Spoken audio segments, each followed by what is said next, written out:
Hey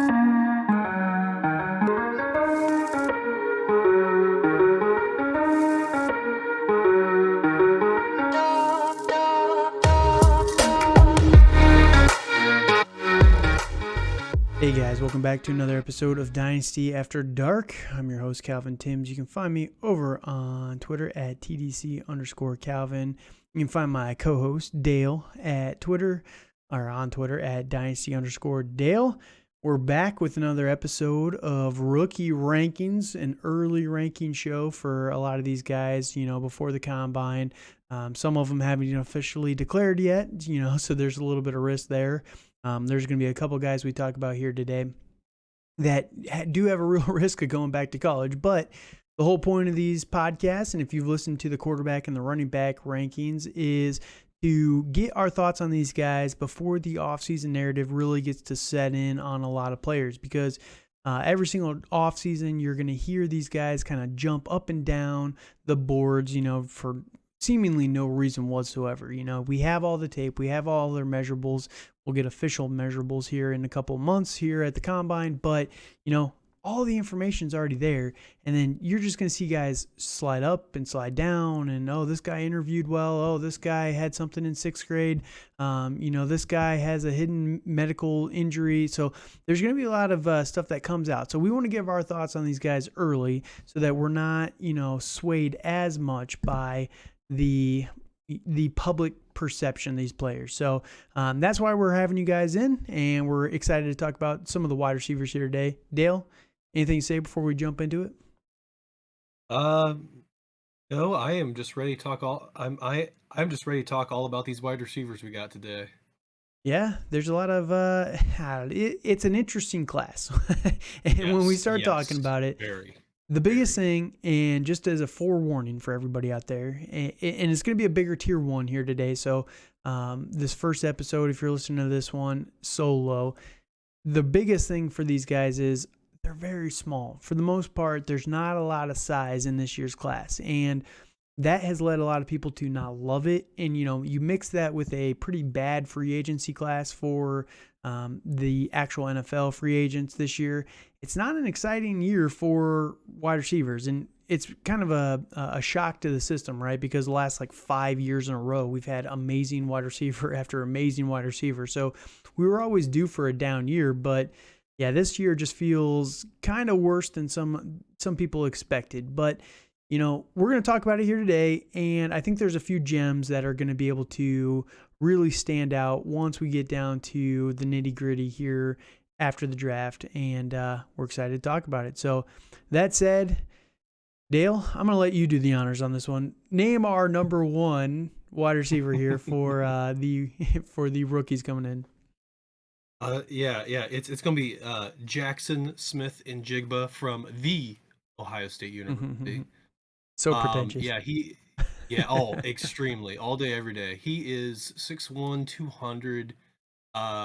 He really didn't play at all this year. He played, maybe about 2 games total? Well, about 3 games, about a game and a half. Yep. Yeah. I mean, it didn't really amount to much. But last year, he played out of his mind with having Chris Olave there, Garrett Wilson. He had 95 catches for 1,600 last year, and he played out of his mind in the Rose Bowl game against Utah. And he is my number one. I'm guessing he's your number one as well. Correct. But yes. But I am extremely excited about him and to see what he does. Yeah, so Dale mentioned him, Jackson Smith-Njigba, JSN. We're going to start calling him JSN from now on just because it's so much quicker, and it's kind of catchy. Absolutely. Kind of catchy. So, like Dale said, he missed most of this season with a knee injury, was it, I believe, or hamstring? It was a hamstring injury. Hamstring, okay. Hamstring. And, as much as people want to clown him on that, there's a real chance that he also probably just didn't want to, he might have wanted to just opt out, without having a good reason for it. And everyone's kind of down on JSN because of him not playing this year. But at the same time, Jamar Chase, 2 years ago, he opted out of his senior year, didn't play an entire year. There was all the questions. He came out as a rookie in the actual NFL, and killed it, right? And he had an amazing season before he opted out of his final year as well. I think that Jackson Smith and Jigba, JSN here, is someone that is going to be my number one no matter what. I think he's going to be, the funny thing is he's getting so much rumors on him that he's going to be, some people are saying he's a 3rd round wide receiver. There's no way he's not going in the 1st round. There's no way. It's just he's too good. And what Dale talked about was last year he played with Garrett Wilson, he played with Chris Olave, and he was the best wide receiver on the team. He played, and who was he? Marvin Harrison Jr. was also on the team. Yep. And the other guy, Mbiki. Emeka Egbuka. That guy. Emeka Egbuka. That's going to be a tough one next year for me. Extreme. But you had 5 probably 1st round wide receivers in the actual NFL, and he was the best one out of all of them. So JSN is someone that is very, very talented, and you can see the stats from his sophomore year. Didn't play in his junior year. I'm not concerned about it. I don't think the NFL is concerned about it. Honestly, realistically, my anticipation for him is a link up with Justin Fields. That would be the best case scenario for him. I think it's a real possibility as well. You've seen all these prolific wide receivers go pretty early the last couple of years. Jamar Chase was the number 5 overall pick. Jalen Waddle was number 7, that exact same draft class. Last year you had some pretty high guys as well. Drake London was number 8. Was there someone in front of Garrett Wilson was number 10? Was there somebody in front of those guys that I'm missing? I don't believe so. I think Drake London was number 1 at 8. So you've seen these guys go pretty high. And if Chicago is trading out of the number 1 overall pick, which hopefully they do, as a Bears fan, I'm praying that someone comes up and gets Bryce Young. Let's say they trade back to 4 with the Colts, or 6 or 7. I forget the exact draft board off the top of my head. It's going to be memorized here in a couple months. But let's say they move back to about 5, 6, 7. They could get someone like JSN pretty easily. And like I said earlier, it's a bad free agency class. It's not a great rookie class in terms of those number 1 guys, and that is what Chicago needs. So that would be the best case scenario, but I don't think it matters really where he goes. I think that no matter where JSN goes, he's the safest option. He has a pretty high ceiling as well. Not tiny, and like we said, that's kind of the biggest takeaway from a lot of these guys. 6 foot, 200, pretty solid guy, and he's pretty quick as well. We'll see at the combine what he actually runs on the field. So, like you said, your number 1, my number 1, I think is going to be pretty consistent there. So, any final thoughts on JSN before we move on to the next guy? Yes, I'm just really excited to see him play again. I kind of view him as like the Chris Olave of this year's draft. Like he's just solid. Like he runs really good routes. I think the biggest thing that is going to hurt him is maybe his speed. Like he doesn't really have really good outside speed. So they may view him more as a slot guy compared to like an outside receiver. So that might hurt a little bit, but I still think he's going to be a day 1 pick. And he's probably going to be. I honestly think he's probably going to be in the mid first round. Yeah, we'll see where he goes. I think it's going to be above that, man. With the lack of elite options in this year's class, and we're going to talk about it as we start going through all these guys. But I just think that it's going to push some of the guys like JSN and the next couple guys we're going to talk about higher in the draft than normal, because there isn't a ton. There's a lot of depth, but there's not those premier guys that we've seen in the past. So I think it's going to be pushing some of these guys up a little bit higher, but we'll see here in a couple months. This year's draft is going to be wild, and we're going to do a mock draft here in a couple of weeks probably. We'll do a real NFL mock draft and then a rookie mock draft too. Maybe that'll be a fun week there, but we'll figure something out. But yeah, it's going to be fun for sure. So Jackson Smith and Jigba are number 1 here. Now the number 2 guy we're going to talk about is my number 2. So I let Dale introduce JSN because I knew that he loved him as well. But for the rest of these guys, it's my rankings. Dale's going to kind of talk on them, and he'll put together his rankings here in the next couple months. I think after the combine, we'll probably hit this again, and we'll kind of compare our individual lists and kind of talk about the differences there. So my number 2 guy is going to be Quentin Johnston with TCU, and he is the reason why I love him the most, if it wasn't for JSN, he'd be my number one. But he's 6'4", 215 pounds, and he is lightning fast. I am very excited to see what he runs at the combine because he is so quick. You look at the breakdown of all the pro analysts, the scouts, and all those guys, and what the biggest strengths and weaknesses of Quentin Johnson is. They say that you get him down the field, he's like a burner at 6'4", 215 pounds, which is crazy. Downsides are he doesn't have the most, well-rounded route tree. That's something you can kind of pick up in the NFL. That was the same thing that they said about DK Metcalf, and look at him. He's just fine, right? He was a burner as well back in college. He's a physical freak, kind of like Quentin Johnson is, and he makes it work, right? So DK Metcalf 2.0 here in Quentin Johnson. You look at his stats, and they're pretty good. You see a marked increase every single year. So 8 games as a freshman, 22 catches for 487 yards, a 22 average. Goodness gracious. Like, you hear the average of his receiving, and we'll get to some of the other guys later on.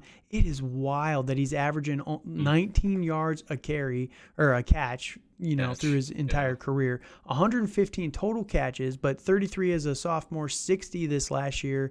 And this is the year that they really kind of balled out a lot better, made it to the playoffs, yada, yada, got blown out by Georgia. But you see an increase in targets. You see an increase in yardage, touchdowns, everything. So, career-wise, 115 catches for 2,190 yards, 14 touchdowns, a few rushes in there as well. They kind of tried to get him out on the edge, but he's just very, very explosive. You get this guy in space and he's gone. So he's someone that, and if you did watch the college football playoffs, there was a touchdown against Michigan when they were playing that game, and he looked like he was just strolling. He looked like he was not even going that fast. Trying. And it was just crazy. The guy is crazy fast. So Quentin Johnson's my number 2 guy. What are your thoughts on him? Oh no, I agree with all what you said. I am very excited about him. I mean, compared to the last TCU receiver that was drafted this high, and Jalen Rager, I am extremely excited about him.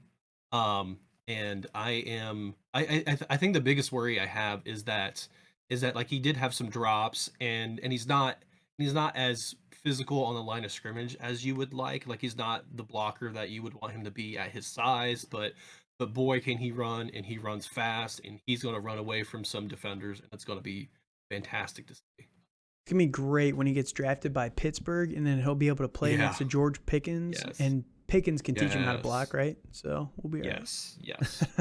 No, that's not going to happen. They're not going to. Quentin Johnson is going to be a first-round wide receiver for sure. Pittsburgh is not taking a first-round wide receiver. I can guarantee that much. But no, it'll be exciting to see where he goes in the actual NFL draft.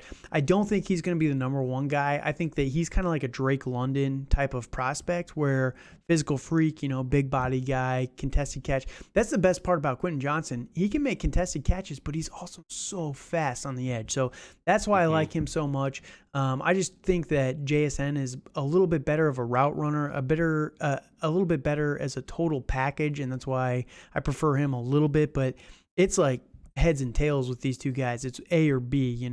They're very, very close in my ranking. So that said, any last thoughts on him before we jump to the next guy? Nope. All right, Quentin Johnson, name to remember, very, very good player here. All right, so A and B, like I just talked about for Johnson and JSN, there's a little bit bigger of a gap between 2 and 3 than 1 and 2, right? And my number 3 guy is going to be Kayshon Boutte. Best name ever. Get your fantasy football names ready for this guy when you get him on your team. But Kayshon Boutte, he is from LSU, and he is listed at 6', 205. Again, another solid guy, right? And we'll see what his actual measurables come in at. Hopefully he's above that 200. He plays like it, if that makes sense. He plays a little bit more physical, but it's just crazy comparing these stats of, the first 2 guys, right, compared to all the rest of the guys. You look at the just marked drop off in their average per catch is just crazy. So, Boutte, The biggest downside and biggest knock on him is, he had that amazing rookie season, followed up by a pretty good sophomore season where he only played 6 games. And then this last year, not the best season whatsoever, but this year was the first year with Brian Kelly. Lost Ed O, Coach O, whatever you want to call him. So it seems like when Brian Kelly came into the team, they really started to not go to Boutte as much. They didn't make him the featured option in the passing game, and it was just not a match made in heaven, to say the least.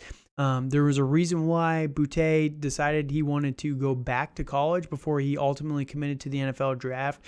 He wanted to transfer away from LSU, and these are all the rumors and everything, that he wanted to transfer away from LSU and go somewhere where he could just showcase his senior year, kind of like Chris Olave, where, just have a solid year before he came to the NFL. And I know people can get caught up in recency bias and everything like that, but Boutte, to me, you look at his first 2 years and what he was able to do there, that is more the story of what he's going to be able to do versus this last year. The funny thing is he had the most catches of any year this last year. 45 as a rookie, 38 as a sophomore, and then 48 this last year. But second lowest amount of yards of the 3, and the lowest average per catch, lowest amount of touchdowns this year. He had 14 in his first 2 years combined, only 2 this year.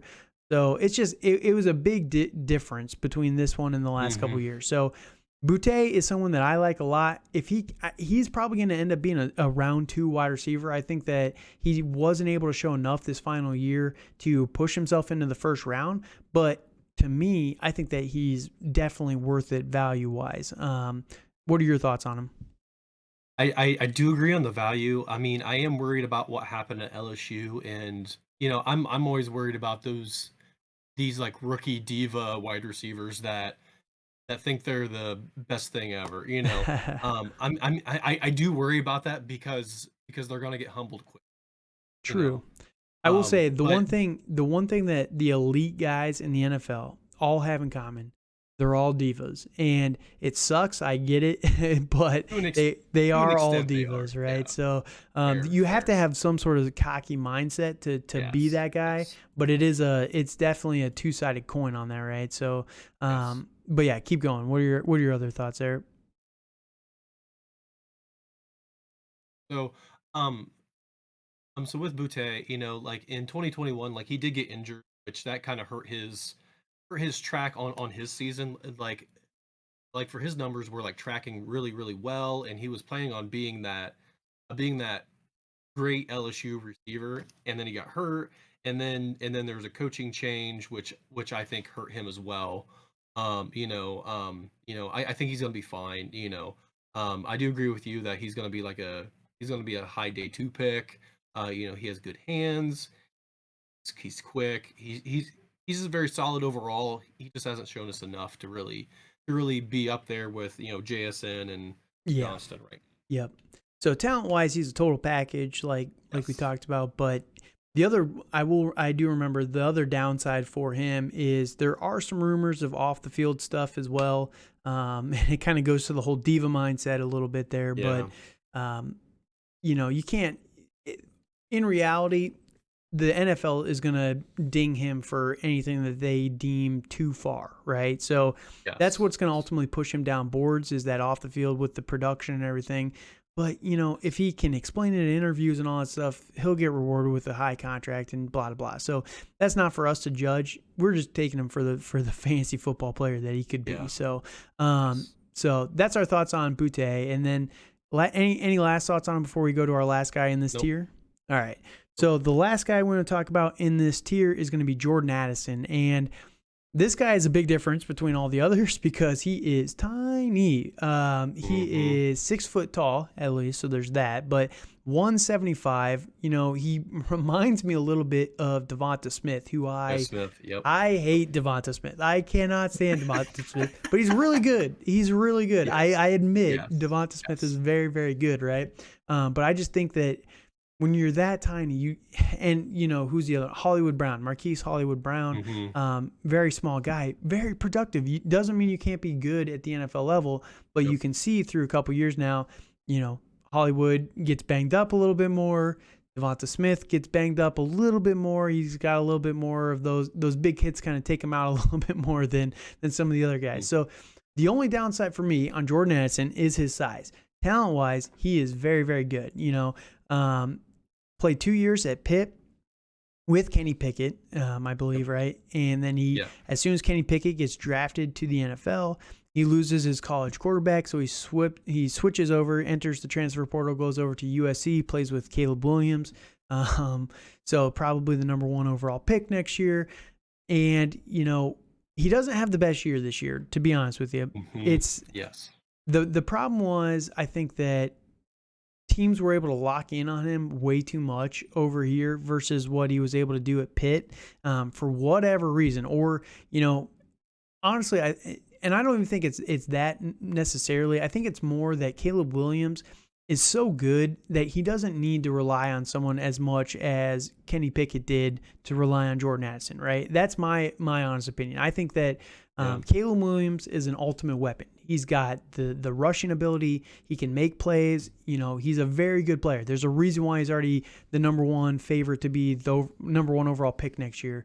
But I think that kind of hurts someone like Jordan Addison a little bit. He doesn't have the experience with Caleb Williams, and Caleb Williams doesn't really need to rely on one single guy like they did over in Pitt. So you look at the stats, 10 games as a rookie, 60 receptions for 666 yards. He's the devil, confirmed. 4 touchdowns. But then year 2, this was crazy. 100 catches with Kenny Pickett, his final year. That kind of correlates with Kenny Pickett's just massive, amazing senior year there. But 1,600 yards, 17 touchdowns in his sophomore year. That is crazy. Transfers over to USC, 60 catches for 875 yards. Pretty solid, average there, but just not able to get the volume that he kind of saw that sophomore year. And then another 8 touchdowns. So this guy, he is explosive. And, basically that tells me that same touchdown rate, between the 2 seasons there, his last couple years. That's impressive, especially compared to some of the other guys. You're looking at 3 years, maybe 10 touchdowns total. He's got double a lot of these other guys. So very, very explosive. He's going to perform very well at the combine because he's tiny. He's going to be fast. But, what are your thoughts on Jordan Addison? Again, I agree with most of what you said. I feel he's pretty much going to be Devonta Smith. He's going to be that slot receiver that's very quick. He's pretty good with his hands. I am worried about how he's going to do when he actually faces NFL type cornerback talent and being able to go against those guys in man coverage and in getting pressed and stuff like that. So that's where I'm really worried about. I don't necessarily think his hands are as good as they should be. Like, he did have some drops, and he does really kind of catch the ball with his body sometimes. But other than that, like the dude's fast, like he has an eye for the end zone. So I'm excited to see what he does, but he's definitely, I feel I'm starting to see him kind of fall down my list. Like I'm more shocked he didn't have a better year with Caleb Williams, and I understand the drop off, but he had quite a significant drop off from Kenny Pickett to Williams. So I'm a little worried about that trend. But honestly, like, I think he'll be fine, and I think he'll produce for fantasy and for real life football. Yeah, and you look at USC, the biggest thing with them is it just looked like they spread the ball around a lot to a lot of different people. He was number 1 with 59 attempts or 59 receptions last year, but 50 for for number 2, 40, 39, 25, 21, 20, 17, 16, 16, 15. Like, they just spread it out to 12 guys had double digit receptions last year. So, that's the one thing I get it with him. But I don't want to let him fall too far down my board just because of that. Yeah, When it can be, right. like I said, I think it people are overlooking the transfer, right? Everyone's transfer nowadays, and you kind of expect these guys to be really good, but wide receivers and quarterbacks are the number one where they need time to synergize together, right? And he was the low man on the totem pole, but he ended up being the Hmm. number one target for Caleb Williams. Again, his explosive numbers, 14.8 average, 8 touchdowns with half the number of catches from 2021 to 2022. That tells me that he still has it. It just wasn't the volume really came down there. So good player though, and we're gonna see where he goes. I think the biggest thing will be landing spot for him that might ultimately Yeah. drive him down Yep. boards. If he goes somewhere where it's kind of an old school type of offensive coordinator that can't scheme him open, or he's not like Hmm. a top two guy for the team. I'd love to see him on the Colts, for example, with an new offensive coordinator over there. I think that they could really feature someone like him in his skill set, but Right. we'll see where he ultimately lands. He's the one that I think landing spot in this first tier is the most impactful, where the other guys are just total packages, right? So I don't think it'll matter as much for the landing spot on those guys. So that's the last guy in tier number one here. Any last thoughts on Jordan Addison? Nope. All right, so we're going to take a quick little break here, and then we'll be right back with tier number two. Before we go, find us over on Twitter again, TDC_Calvin or Dynasty_Dale. Make sure you like, comment, or subscribe to the video wherever you're listening to it. If you're listening on Spotify or anything like that, there is video on all those sources now, which is pretty cool. I pretty sure I confirmed that, but I know there's audio, but there's at least, I think, video now on Spotify or on the YouTube channel. Make sure you're leaving a comment, something just to help with the algorithm. So thank you guys for joining us on tier one. We're going to take a quick break. We'll be right back. All right, guys, welcome back to another episode. Well, not tier two of our Dynasty rookie wide receivers. If you're listening to the overall, this is going to be repetitive, but if you're listening to just this one, thank you for joining us. Find me over on Twitter at TDC_Calvin. I'm your host, Calvin Timms. My co-host, Dale. Find him over on Twitter at Dynasty_Dale. We just wrapped up tier number one, 4 guys that we like from this rookie wide receiver core. We're going to talk about 2 more here in tier number 2. So coming in first is going to be Jalin Hyatt. So Jalin Hyatt, 6 foot, 185. That's what he's listed at. Plays for Tennessee, 3-year player there. And boy, oh boy, this year was something special. And, Hmm. I don't think it's a coincidence. I love Hendon Hooker. And it's, Hendon He Hooker starting to does. look a little bit better this year. Yeah. But, first 2 seasons, 20 catches, 276, 21 catches, 226, 4 touchdowns over those 2 years. This year, 67 for 1,267 yards, 15 touchdowns. Literally, he did all of his production came from this year, essentially. So, Hmm. interesting prospect. He's 6 foot. Again, we just talked about it with Jordan Addison.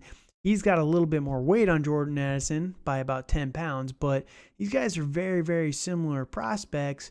And the biggest aspect to Jalin Hyatt, and I saw a tweet or whatever news article come out today, that NFL teams are going to push him up the board because he's going to be so fast and all this stuff. And we know he's fast, but he's a slot wide receiver, and Yup. that's the scary part for Jalin Hyatt. Now, Yup.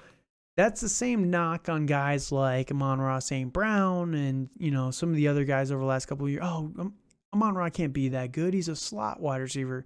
I don't really care if you get volume. You know what I mean? PPR leagues doesn't really matter that much, especially when you're fast and you're explosive like Amon-Ra St. Brown is. I don't think Jalin Hyatt is Amon-Ra, but I think that Jalin Hyatt has potential to be a good slot wide receiver. A lot's going to depend for me on his 40 time. If he's really fast, like 4.3 fast, that could change my ranking on my thoughts on him a little bit. What do you think about Jalin Hyatt? I know you're not the biggest fan of him, right?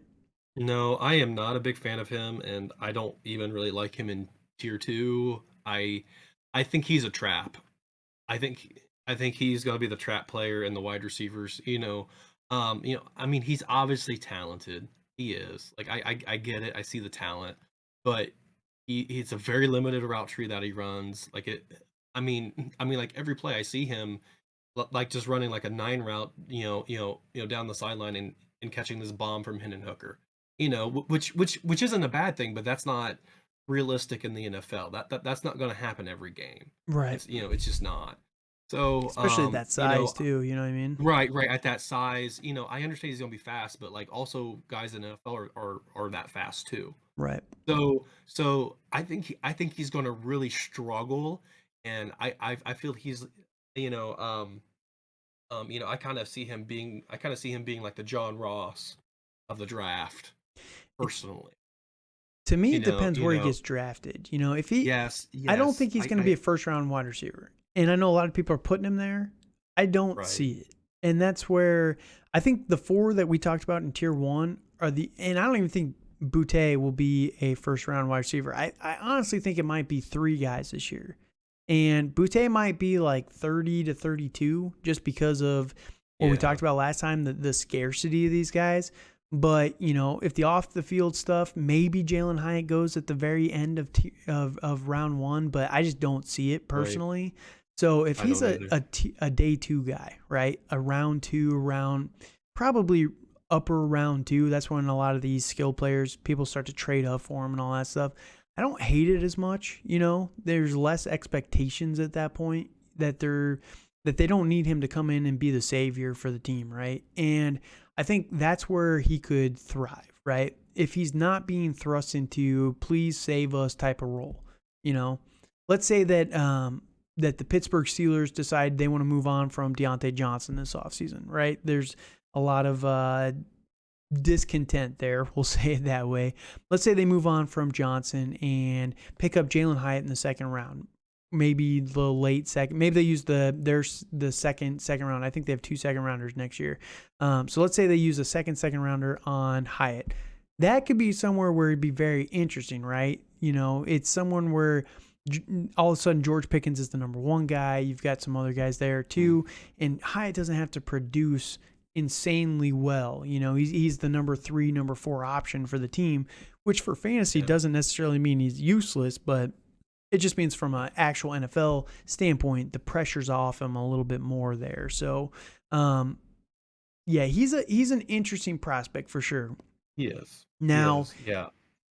The biggest thing for him is he did have that massive boom, and I know he played. I believe he played with Hendon Hooker in 2021, if I remember correctly, right? I believe so. Yes. Did they lose anybody that year? I'm just pulling it up really quickly.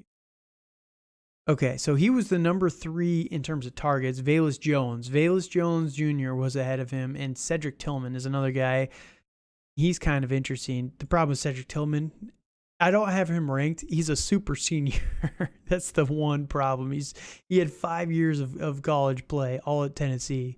But yeah, he's injured again, so that's kind of just the big reason why. But in 2021, Cedric Tillman destroyed it for the receiving for this team. But yeah, he was just the number 3 option that year.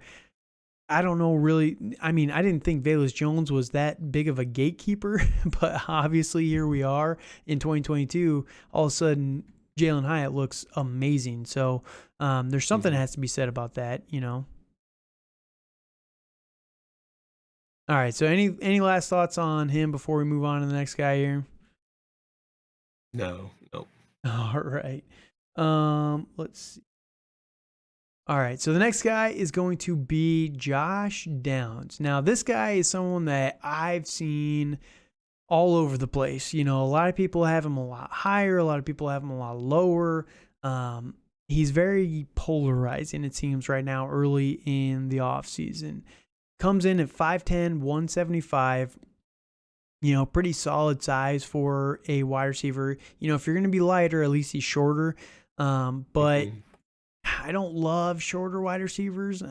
I'm trying to, avoid them a little bit more. And again, that kind of goes to the problem with this whole draft class is they're small for the most part. They're all just pretty tiny. But plays for North Carolina, UNC. Was really good his sophomore year, did nothing basically his freshman year there. Played really well with Sam Howell in his sophomore year. 101 catches for 1,300 yards, 8 touchdowns. Played just as good almost this last year. North Carolina is going through a whole new quarterback. They got Drake May, who is a pretty heavy favorite to be a first round, one of the top guys next year in the draft class. Mm-hmm. But, you look at all of the production, he was the number one on this team in terms of receptions by a mile. A little bit of a dip in production. He goes from a 13.2 average to a 10.9 average. Not terrible there, but he did tick up in the touchdowns as well. So he's a big reason why Drake May looks as good as he does. And, I think that he's part of the reason why Sam Howell looked as good as he did as well. He's very quarterback friendly is the best way to kind of put him. And, you look at both years, both of those high production years. In his sophomore year, 101 receptions. The next guy had 31, 70 reception gap there. Mm-hmm. And then the same thing this last year, 94 receptions, 43 was the next guy. So that's a massive difference there. And that just tells you how pivotal he was to this team. And that's why I like him a lot more. Again, the biggest downside is going to be size a little bit. He's a little bit tinier, but man, the dude can ball. The dude can ball for sure. What are your thoughts on him I'll show some clips while you're talking here. Right. Yeah. So it's with Downs. Like he's a very productive player. He has very good footwork, which I think that helps him with his size and to be really productive in the NFL. Like he has a good route tree, so I can really expect him produce more earlier than like a Jalen Hyatt, for instance. Size is a big issue. I'm more worried that I'm just worried that like he didn't play against necessarily all the greatest talent, and he wasn't pressed as much. Like I think that's been the biggest knock on these wide receivers is that they haven't really been challenged physically as much compared to like last year's receivers, for instance. So Sure. so like I think that's been the biggest thing I've seen. So I think he's good. I think I would rather have him over Hyatt, personally. But I think after talking through it, I think I kind of agree with it. It's going to come down to draft slot. That's the biggest thing. I think it does. I think the reason why I have Hyatt one above him, and again, they're really close, same tier here. So I think that they're very close, right? Obviously, if I'm okay with all of them in the same tier, but I think that Hyatt just has a little bit more explosion than Downs does. Like Downs is a good player and he can ball out. I think he has better hands than Hyatt does, but you get the ball to Hyatt in space, and I think that there's a very real chance he can take it to the house, right? Where Josh Downs, I think that he's more of a, and this is going to sound almost like a knock a little bit, but like Juju's kind of the guy that I go to in my mind for him, right? Where he plays in the middle of the field, he plays physical, which for Juju it makes sense because he's like 6'3" or whatever, 220 pounds, but like he's a big dude. But Josh Downs, he plays like a big dude in a smaller body, right? But he's just not the burner kind of guy. He's not going to get it and just house it, He plays more physical in my mind. When I see clips of him, that's kind of what I picture for him. So that's the only reason why I have Hyatt a little bit above him for fantasy. I kind of think that if you're getting a guy that's going to be playing slot, which both of these guys kind of project to be slot players, right? Give me the guy that can house it on almost any play, right? Right. No, and I fully get it. It's really based on your preference. It's when you're going into rookie drafts. I think I would rather have Josh Downs because I know the production has been there and can be there. As compared to Hyatt. That's kind of why I'm scared of. I'm from last year, like with Jamison Williams. I'm a little bit weary of him because he only had that 1 year production. So it's 4 players. I feel safer taking ones that had the production in college for at least 2 years Sustained, and showed they were something. Yeah. Yeah. Yeah, yeah. So like I'm more worried about players that kind of have that boom in one year, and you're like, oh great, like are they going to be able to have that? Like is it based on speed? Is it based on Right. opportunity? Is it based on the talent that was on their team and they played against Mm-hmm. like that? So it's all of those factors go in it.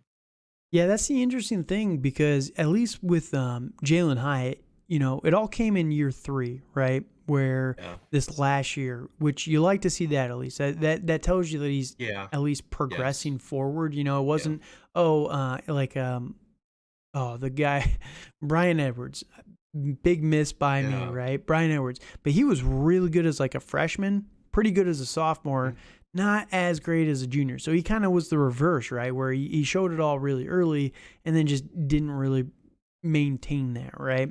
Where at least with Jalen Hyatt, it was, a little bit less opportunity, and then boom, got all the opportunity and made something of it, right? So you do mm, like to see that a little bit in there, but it was a very big change for Jalen Hyatt. So I can understand why people are skeptical on it, but you see it from quarterbacks all the time.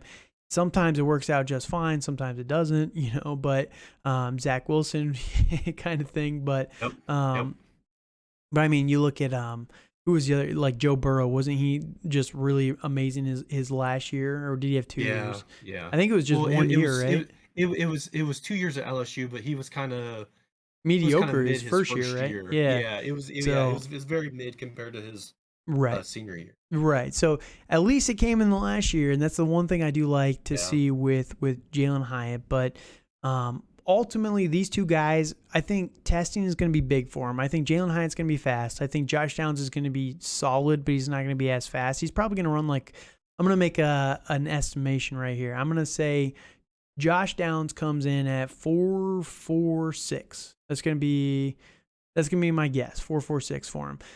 But where I think Jalen Hyatt is gonna come in at like 4.32, somewhere in that range. That's mm, what I kind of predict yeah, for him. So that's gonna be a big difference. And when your NFL team's looking at that, that's gonna be the difference maker for draft yeah, capital. Now, yeah. in this podcast, we don't really care that much about draft capital as much as talent, right? So Yes, yep, that's the big thing there. But when we got these guys in the same tier, and we'll talk about it after the combine because these are my rankings, right? Where I have them, you might not have them in the same tier, but for now we have them in the same tier.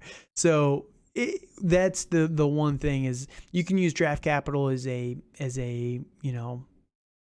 decision maker for you, the mm, tiebreaker for you, but it's not going to be the ultimate decision maker for me where I'm going to say, oh, well, because he was a second round pick and Josh Downs was a third round pick, they deserve to be in different tiers. That's not how that's going to work, right? right. So, Yes. um, so we'll see where these guys go. Combine will be interesting. We'll see what the rankings do after the combine for all these wide receivers because that could have a lot of impact, especially when we get to this next tier. Because there's a few guys in this next tier, I want to move them up, but I'm scared to. I'm not gonna lie to you. So that said, anything else you want to talk about these two guys before we take a quick break and come back with tier 3?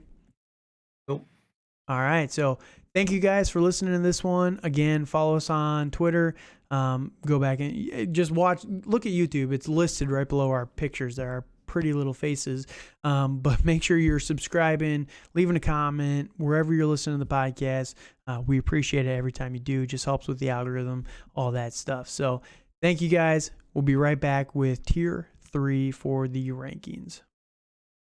All right, guys, welcome back to Tier 3 of the Dynasty Rookie Rankings. I'm your host, Calvin Timms. Dale, you can find us over on Twitter. Go look at the YouTube. If you're not watching the YouTube or not watching the Spotify video, our Twitter handles are listed right below our video. So make sure you go check it out there. We're excited. We've just broke down Tier 1 and Tier 2. Interesting rookie class that we got coming in here. But this tier is the guys that I personally like a lot, but I'm afraid to move up. Basically, that is this tier for me. So number one guy we're going to talk about here is going to be Xavier Hutchinson with Iowa State. Now, this guy is someone that, to me, is an alpha type of wide receiver, which this class is severely lacking. The problem is it's Iowa State. It's the Big 12. Nobody cares about the Big 12. I don't even watch college football, and I know that the Big 12 sucks. So I don't even know who's in the Big 12, but I think there's like 13 teams or 14 teams. It's not even 12 teams, if I remember right. There's 10 teams. 10 teams. So it's the Yeah. dumbest name ever, first off, and then it sucks on top of that. So I know this. You guys probably know this because you guys probably watch more college than I do, but I have checked out Xavier Hutchinson, and this dude is a baller. So 6'3", 205 pounds. And, it's interesting. He's labeled as a junior, senior, which I don't understand that, but he's not super old or anything like that. So I don't know why they have him listed as that, but he's someone that is very good. You look at his stats, and it's Iowa State, so you got to take it with a grain of salt, right? But Iowa State, who do they really have? You know what I mean? They're not someone that's really impressive. But 64 catches as a rookie, love to see that, for 771 yards, a 12 average, 4 touchdowns. As a sophomore, followed that up with 83 catches for 987 yards with 5 touchdowns. And then as a junior, 107 catches for 1,171 yards and 6 touchdowns. He's literally gotten better every single year for the team. And, he played with Brock Purdy, Breece Hall as a rookie. Brock Purdy again as a sophomore, which, Brock Purdy, someone interesting to kind of talk about there. But this year plays with Hunter Deckers, never even heard of him, but he has his best year so far. But he's just someone that has continuously gotten better and better. But, when you look at the stats, the funny thing is Hunter Deckers threw 19 touchdowns. 6 of them were to this guy.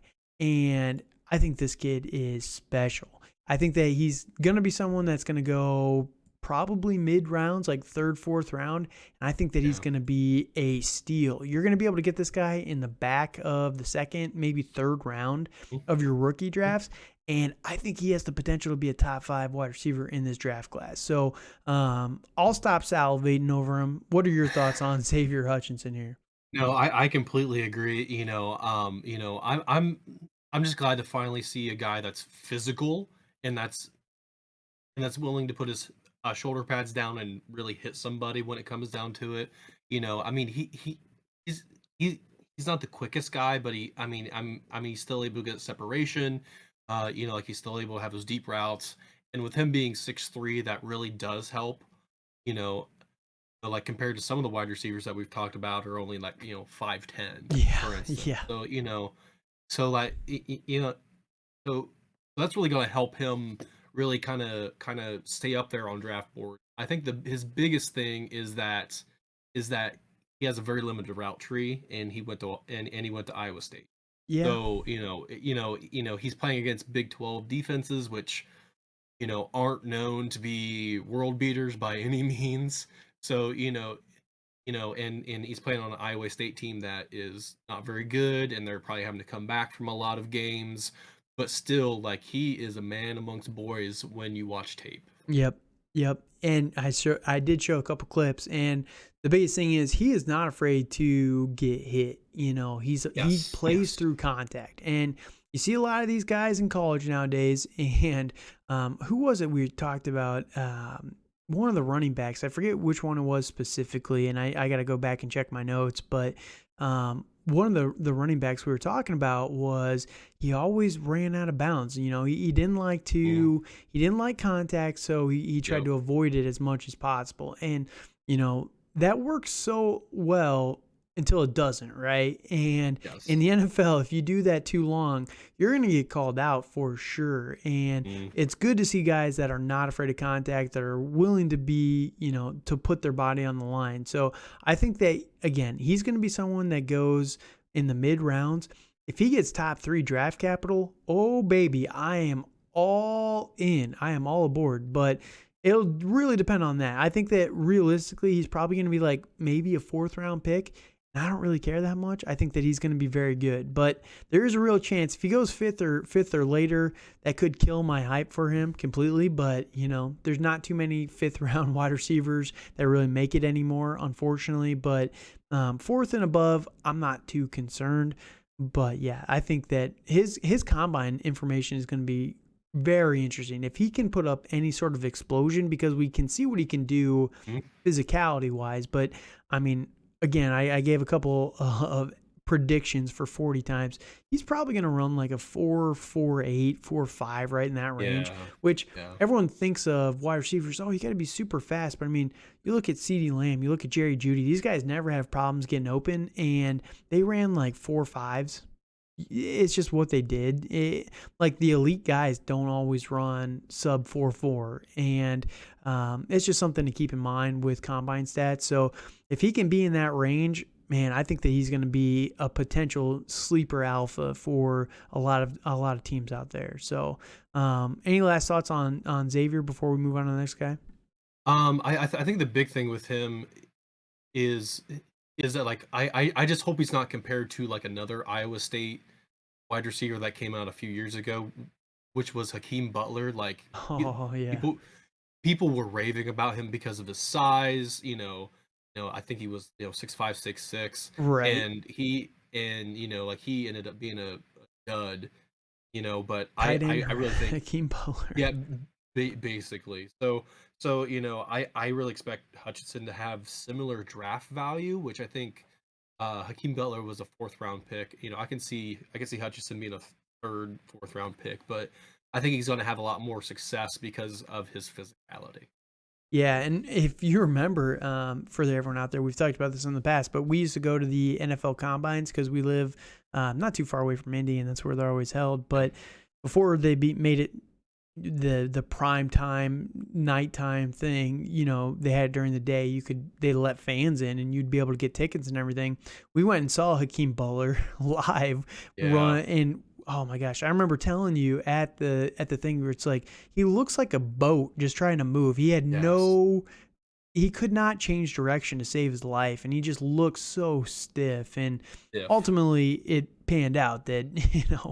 did not work out very well. But yeah, I don't see that as much when I watch Xavier Hutchinson. Yeah.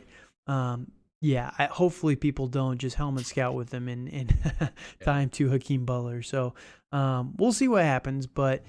Next guy we're going to talk about here is going to be another guy that I really love.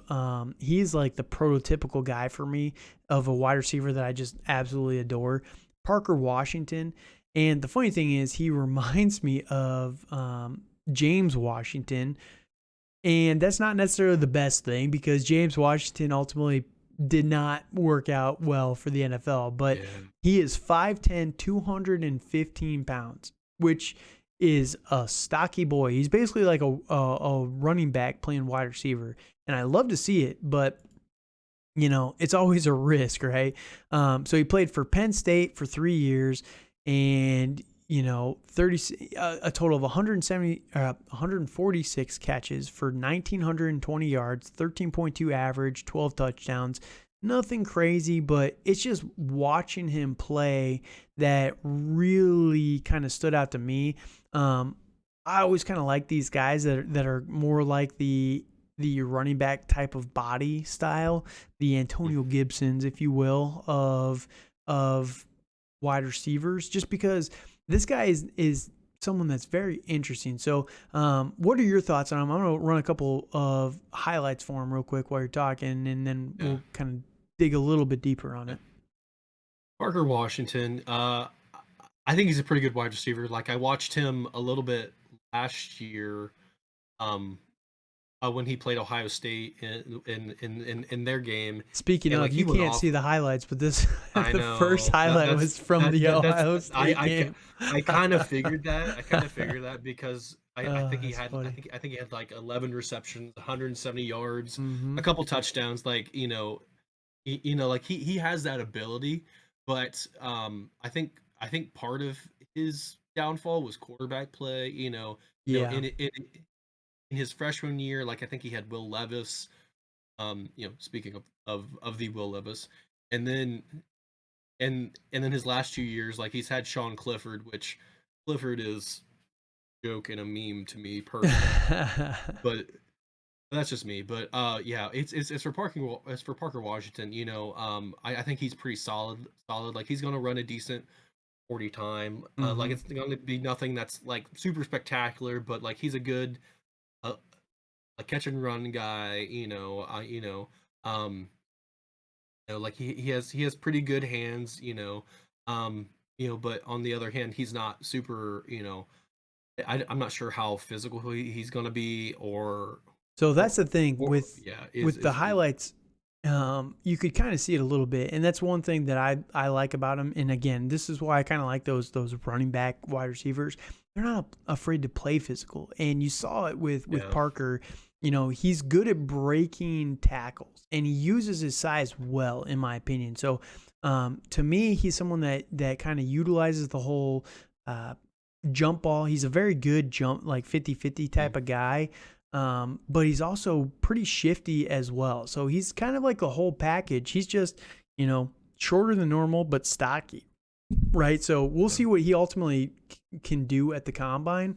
That could determine a lot for him personally, but I think that he's got a lot of potential. Like you said, he's not going to run Yeah. the best 40 time probably. He's going to be, like we just talked about, probably 4.4, 4.5, somewhere in that range. He's Yeah. not the super speedy guy, but he doesn't necessarily have to be. And if he can show well in the interviews and show well in the route tree, like well enough, he's got plenty of time to kind of practice and fine tune some of that stuff. He's going to be someone that, again, I think if he can get third round draft capital or higher, which I think is possible, he's only wide receiver 8 that we're talking about here. So it's very Hmm. possible that he could be a round 3 or better. All the time, though, the NFL completely missed these guys that they shouldn't. They're going to take guys like Cedric Tillman way higher than they probably should. And, Yeah. they're not the most reliable. And I think people looking at, oh, the NFL knows what they're doing. Not Velus always. Jones was a Not round 2 wide always. receiver last year, and Yes. who's the tiny guy that the Rams took that Tutu Atwell. Tutu Atwell was a second round Tutu pick. Atwell. Everybody, Tutu Atwell, 155-pound wide receiver, was a second round pick. So yeah, these NFL teams aren't always the gurus that we think they are. We give them too much credit sometimes. But yeah, Parker Washington, running back in a wide receiver's body. I love to see it, and I think that he's going to be someone, again, he's going to go later than a lot of the mock drafts that I've already seen people been doing. They've been putting them out and everything. We have no idea this early. These are going to change drastically as we get further and further into Yes. this, but he's already a end of round 2, early round 1 in a one quarterback mock draft, which is just crazy to me. Like, he's a top 8 wide receiver. There's not that many guys that I would rather have over him. I think that he's a perfect end of round 2 target for everybody that probably finishes a lot higher than that realistically if he gets any sort of draft capital. So Parker Washington is going to be my last guy. Any last thoughts on him? All right. Then the last guy in this tier number 3, is going to be Marvin Mims with Oklahoma. So this guy is smaller, 5'11", 184, kind of the Jalen Hyatt, Josh Downs type of size, but this guy is a true burner. Oh my goodness. We talked about it a little bit with someone like Quentin Johnston, right? Where he's a big dude and his average per catch was just astronomical. Well, this guy's a tiny dude and his average per catch is astronomical compared to pretty much everyone else in this draft class. So, the reason why I like him so much, because he's smaller, and we're going to talk about some even smaller guys in the next tier, but 123 pounds. That'd be rough. 123 catches for 2,400 yards, 19.5 average, but 20 touchdowns with Oklahoma, which Oklahoma is in the Big 12, but at least they play better competition, it feels like. You could correct me here, but I feel like It feels like it. Oklahoma, they get more big name games is what it feels like, right? Yeah. Am I Yeah. crazy there? Where Iowa State does not.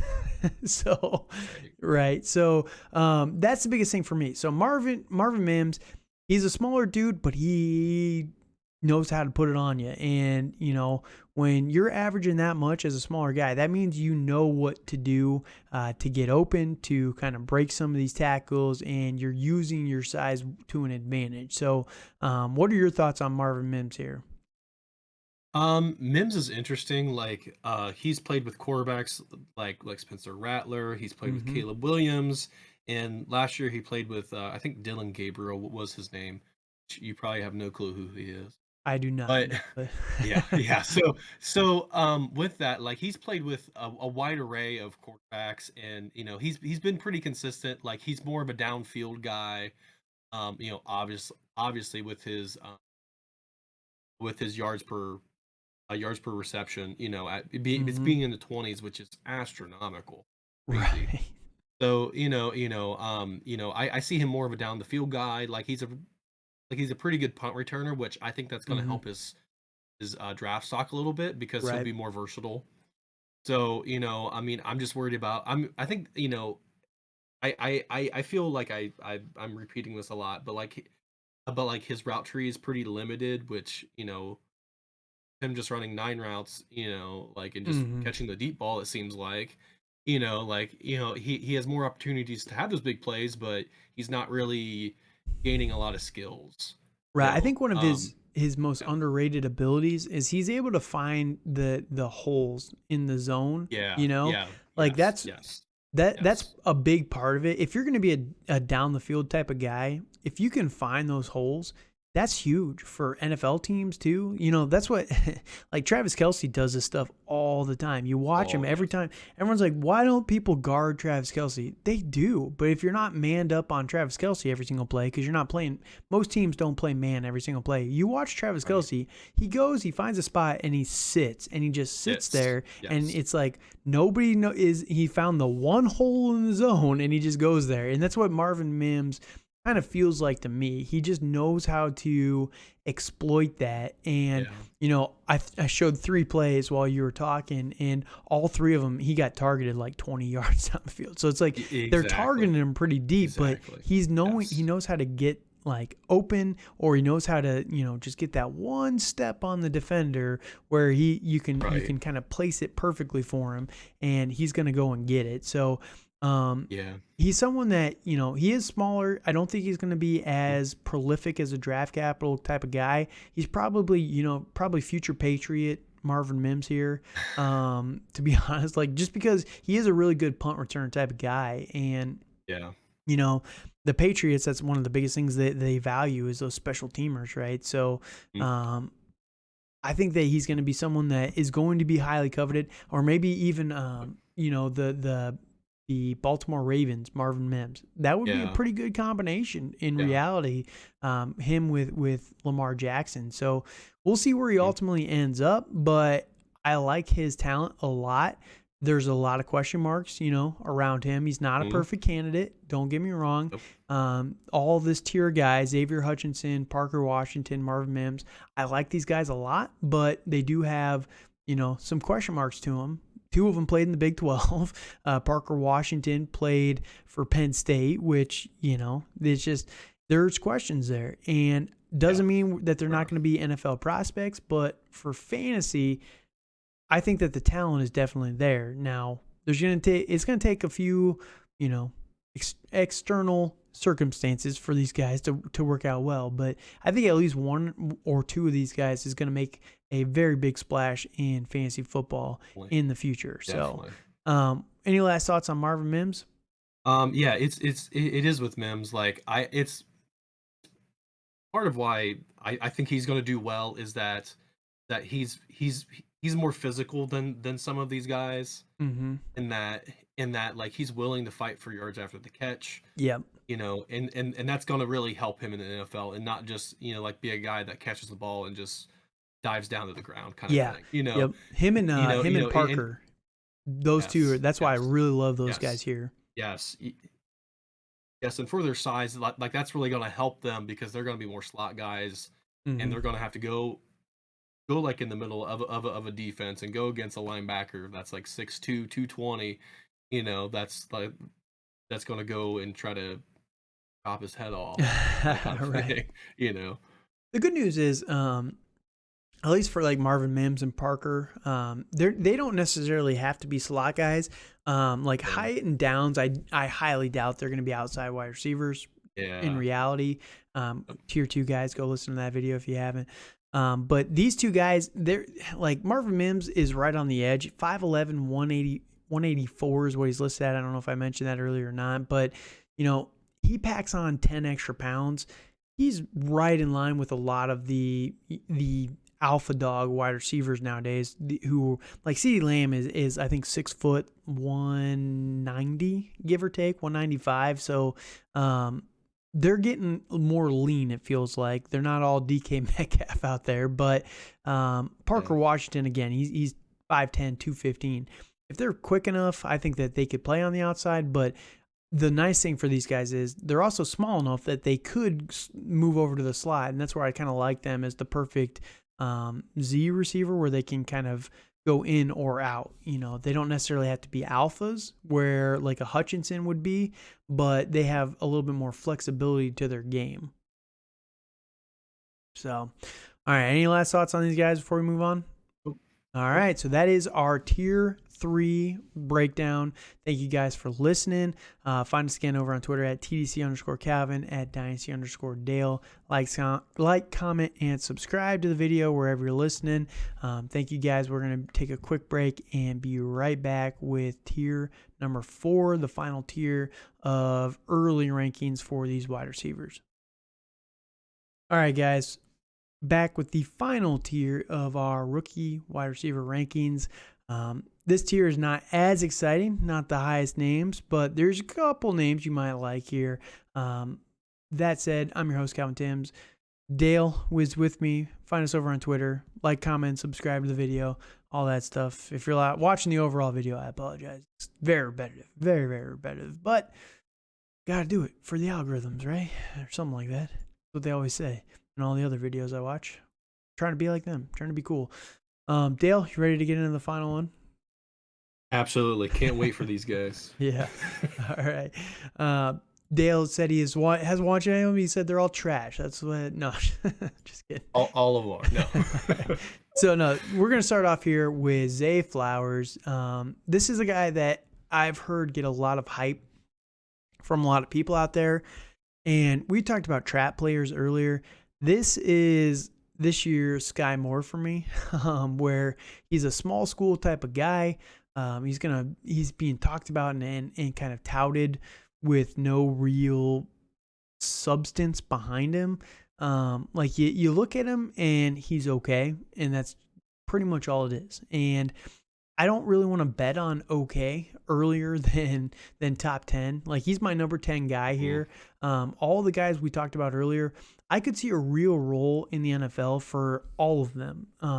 Tier 1, obviously, all those guys could be alphas in the NFL.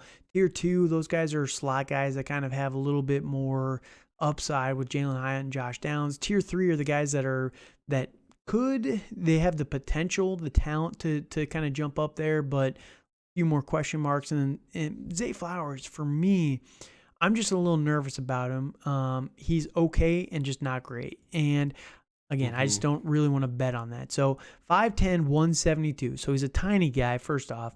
Played for Boston College, which is in the ACC, which is, again, not a great conference in general. He's a senior, which is another red flag. So he's probably going to be in the Senior Bowl. So something to watch for there. Not every senior is going to be bad, but when your best statistical season is as a senior, that's a huge red flag for me personally, because that means that you have so much more experience than some of these other guys that you should be able to really bully them and outperform them. And when as a rookie you're not great, as a sophomore, you do show a little bit of something, but it's not the best in the world. As a junior, again, it's okay. It's not great. It's nothing special. But then as a senior, you kind of take a step forward. To me, that's a little bit of a red flag. But I wanted to talk on him. I do have him as my number 10 guy, because there is the possibility that he could be a top slot wide receiver in this class, but I think that he has almost no potential to play on the outside whatsoever. His combine is going to be interesting, because I don't on tape see him as that fast, but his stats: 200 catches through all 4 of his college career, all 4 years of his college career, for 3,056 yards, a 15.3 average, which is solid, but it's ACC, so you got to kind of water that down by like 25% there, and then 29 touchdowns. So again, sounds not bad on paper, but 78 catches for 1,077 and 12 as his senior. That's a red flag for me because the highest other year was 9 touchdowns as a sophomore, but then 8 in the other 2 years. It's just, I don't know, it's not consistent, and that's what makes me nervous. You look at the size, you look at the conference, you look at the senior, the inconsistency year to year, and it just makes me nervous. So what are your thoughts on Zay Flowers? He's very mid, is what I'll say, and that's how the kids will say it too. He's obviously good enough to be an NFL receiver. Yes, I feel he is. So I don't want to trash him on that. Like, he has pretty good hands. I mean, he's a good runner with a football. Like he's not afraid to get physical. It's just his size is not good to be super physical because his body's probably going to wear down eventually, and it's going to be hard for him to be outside. I can see him being like a punt returner, or I can see him being like your prototypical slot guy. But other than that, like, he's kind of just I mean, he's solid, but he doesn't do he's not anything extraordinary. Right. And I showed a couple clips there. The dude is fast, which is good. He's quick. He's very shifty. And I think one of his biggest upsides is he does have pretty good vision.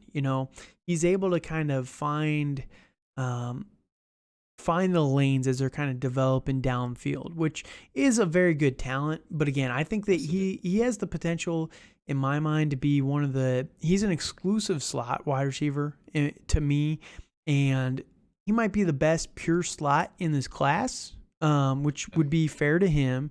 But I think that there's other guys that can go into the slot and be better. Someone like Jalen Hyatt, someone like Josh Downs. I think both of those guys would be better slot players than Zay Flowers. You get Marvin Mims in the slot, and it's kind of close there. So that's the reason why I have him so much further down. If you're a pure slot guy and you're not even the best in the class, I just don't think he's going to have a ton of draft capital behind him. I could be wrong here. So there's obviously, these are my rankings, my early rankings. So take everything with a grain of salt, but there's going to be people that are really talking him up, and people like him for a reason. I don't want to just say that he's terrible, but because he is good. He's just not, like Dale said, extraordinary in any real category that I kind of saw there. So that's the only thing with me. I think that he could be the number 1 slot wide receiver, but again, if you're looking for a slot, I'd rather have Jalen Hyatt and put him in the slot because of the explosion. I think that Jalen Hyatt plays a little bit bigger and a little bit quicker, has a little bit better production against bigger schools, and also isn't a senior, So there's just less red flags around someone like Jalen Hyatt. So I'd rather have him for my slot if I'm drafting a slot wide receiver. Doesn't mean that Jalen Hyatt's going to be better than Zay Flowers 3 years down the road. But for me, if I'm taking a gamble on that and these could change, again, early rankings, but let's just assume quickly that this is the exact order that the NFL drafts these guys, I'd rather just take the shot on Jalen Hyatt versus Zay Flowers. And that's just me. But, we just wanted to talk about him, give our thoughts on him early, and we'll kind of see how it changes over the next couple months, because I could be missing something. I've watched very brief highlights on all these guys. I've watched all the guys, read on their draft prospects and all their profiles and all that stuff, and kind of formulated my own thoughts on them, but I could be missing something. So let me know what your thoughts are. If you love Zay Flowers, make sure you comment on the video and just tell me why I'm wrong. I'm more than willing to listen to other arguments, but That's just my thoughts on Zay Flowers. So wanted to talk about him. Still have him top 10, but I've seen people with him as like their number 4, number 5 guy, and I'm just like, oh, that's tough to get behind in this draft class. So any final thoughts on him before we move on? Nope. All right, so the next guy here is going to be Raheem Jarrett. Raheem Jarrett plays for Maryland. 6 foot, 190 is what he's listed at. Some places have him listed as 200, so that's going to be interesting to see what he comes in at to the combine. Maryland, Big Ten. Big Ten is Ohio State part of the Big Ten? Dale? I lost you. I'm sorry. Is Ohio State part of the Big Ten? Yeah. Yeah. Okay. Yeah. I don't remember all the conferences. Don't look at me like I'm crazy. I don't remember where these crappy teams are from. But Maryland, they're okay if I remember right. The Big Ten's a decent conference. They're not the SEC. Yeah. But Raheem Jarrett he's got good stats, just not great stats. That's the kind of the whole tier here. These guys could definitely become something, but it's just not extraordinary, right? So, 119 catches through 3 years with Maryland. And Maryland, to be fair, also doesn't have like a world beater offense. Their quarterback is. Hey. It's Tua's brother. Calm down. Yeah, right. Is he also concussed at half the time too, or? Well, I mean, not as often. Okay. But he's okay. That's the biggest thing with Raheem Jarrett. Yeah. He's the number 2 target behind Jashawn Jones this year. They're kind of 1A and 1B, but it really seems like for the team, for Maryland, they like to spread it around. You look at from 2022 specifically, right? Jashawn Jones, 44 catches. Raheem Jarrett, 40 catches. Corey Dyches, 39 catches. Roman Hemby, 33 catches. And CJ Dupree, 30 catches. They have 5 guys with more than 30 catches. We were just talking about some other guys. You've got like Josh Downs, who has 70 more catches than the next guy. The next guy barely broke 40, and they've got 2 guys over 40. 5 guys over 30. It's just they really spread the ball around for Maryland. But that's why I like Raheem Jarrett so much.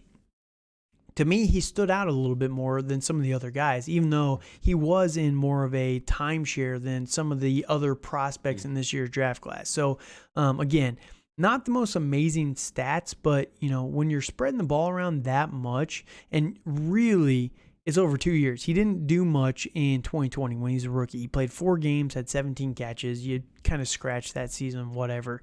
Over the last 2 seasons, 102 catches for 1,200 yards, 1,300 yards. That's a lot better when you're looking at that. So, played with Tua's brother, Tulia Tagovailoa. We'll say it like that. Hopefully that's not butchering it too bad. But that's the big picture on Raheem Jarrett. Did you have any thoughts on him? With Jarrett, with him being as a physical freak as what he was touted as, I mean, he still has all those measurables. I mean, I don't think he's going to run like a lightning fast 40 time, but I feel he's more quick than fast. I guess is how you'd phrase it. So, he's quick, he can jump. Having that vertical is really good. So, he has really good strong hands. It's just the big thing is his size. Yeah, he's kind of like he's kind of like a gadget player. And we were talking about this a little bit with him, but the very first clip that I showed, they gave him a handoff and he kind of was out of the backfield, broke a long run there. He's just more versatile like that. And he needs to go somewhere where they're going to utilize that, right? I think that he has a lot of talent, to be honest with you. He's just not the alpha type of personality, right? And that's fine. But you can get these guys that can go somewhere. Deebo Samuel was not an alpha. And I don't think he's Deebo Samuel, but, something similar to how they utilize Deebo. That's where I want to see him go and be utilized in the NFL. And I'm not saying that he has to get as much work as Debo or, the same utilization completely, but I just want to see him go somewhere where they can maximize. Like him in Miami for a replacement for like when Tyreek's gonna eventually, Old.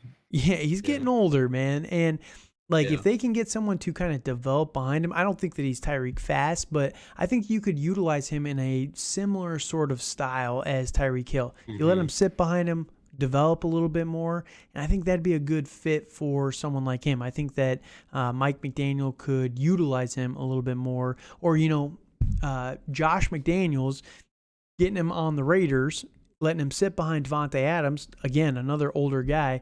If Devontae Adams eventually is going to start to fall off, presumably, Right. but this guy is the type of guy where I think that he could utilize that more versatile skill set and learn from one of these bigger name guys, and I think that'd be perfect for Yeah. him. So. Number 11 guy here, not much to say about him, but just a name to kind of keep track of as we go on. Anything else with Yep. him? It's with Jarrett. I can see him being kind of like a Curtis Samuel type, Yeah, and yeah. kind in kind of how you were describing him. I think they're very same size. Uh, Mm-hmm. Sam, Samuel's 5'11", which I think Jarrett's probably going to measure around there. So Mm-hmm. it's same size, same pretty similar skill sets. So as long as he goes somewhere that will kind of help out his skill set, like I think he'll be a solid fantasy and regular. Yeah, he's someone that I think has flex potential long term, and Yes, that's yes, everyone yes, always wants the wide receiver one, but you do need flex guys, right? Like yes. you need the depth guys that you can possibly plug in and not be completely screwed week to week, and that's someone that I think Raheem Jarrett has the potential there for. So.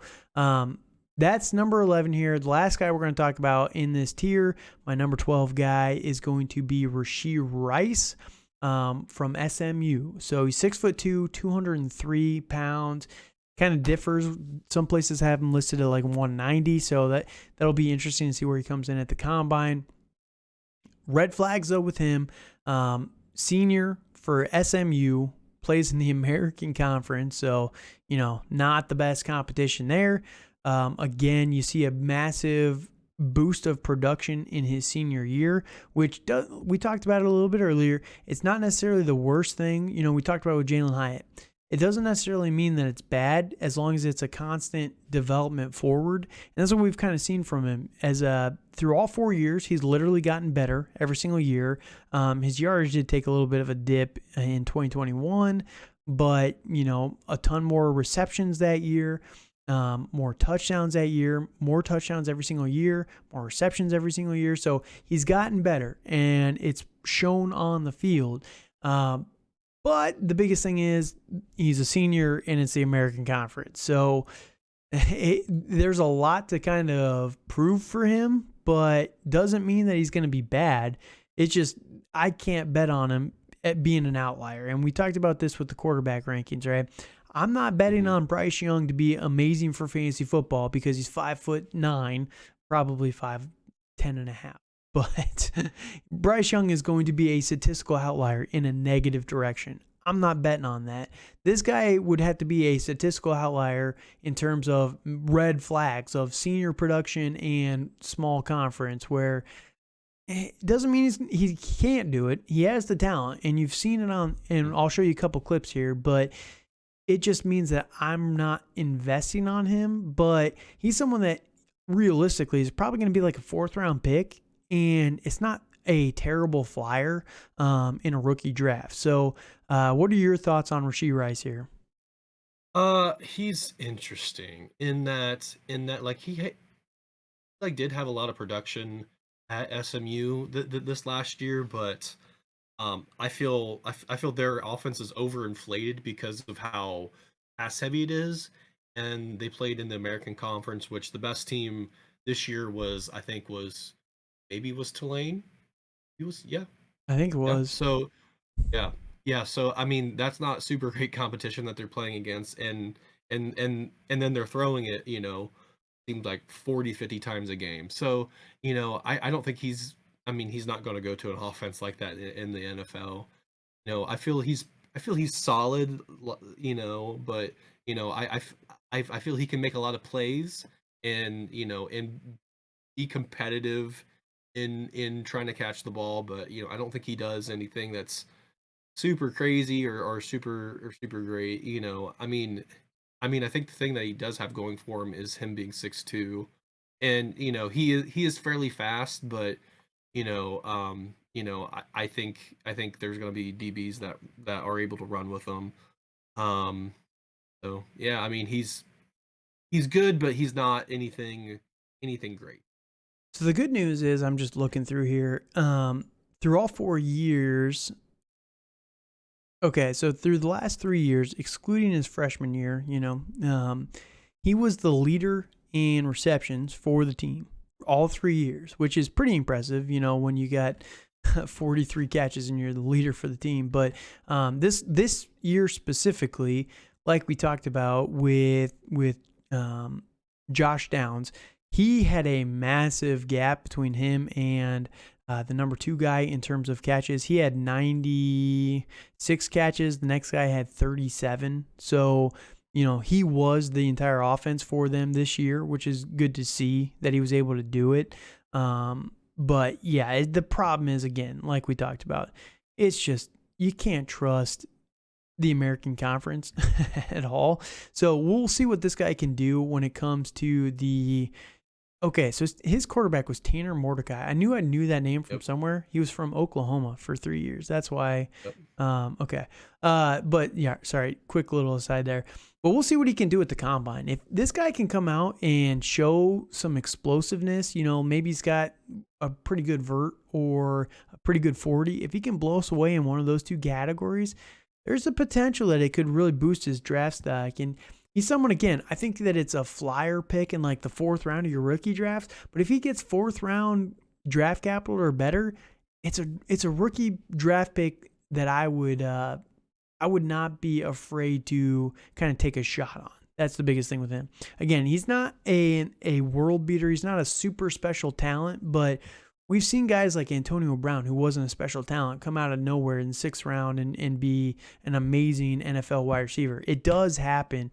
And we just want to talk about him because I do like what I see from him, but I just don't love, compared to some of the other guys, compared to the tier 1s, the JSN or Quentin Johnston or Kayshon Boutte or whatever, right? We like what we see from those guys more, obviously, but I see a diamond in the rough here with Rashee Rice, and that's the last thing I wanted to talk about here in this category. So, any last thoughts on tier number 4?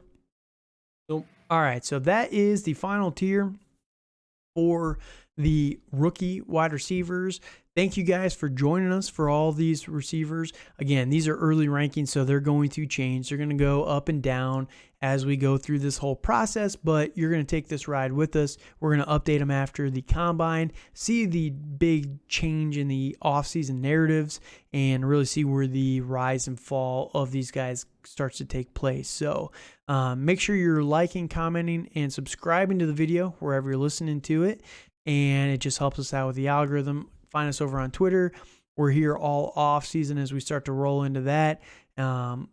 Any questions you might have, we can probably find an answer for you. So thank you guys again for listening. Join us next week. We're going to be talking over the tight ends. That's where it's going to get a little bit more interesting. There's not as many guys there, but we're going to be able to kind of roll through a few of them pretty quickly. And then after that, we're going to be really getting into some off-season content with mock drafts and buys and sells and things like that. So that said, anything else from you, Dale, before we get out of here? Nope. All right. Thank you guys for joining us. Have a good night.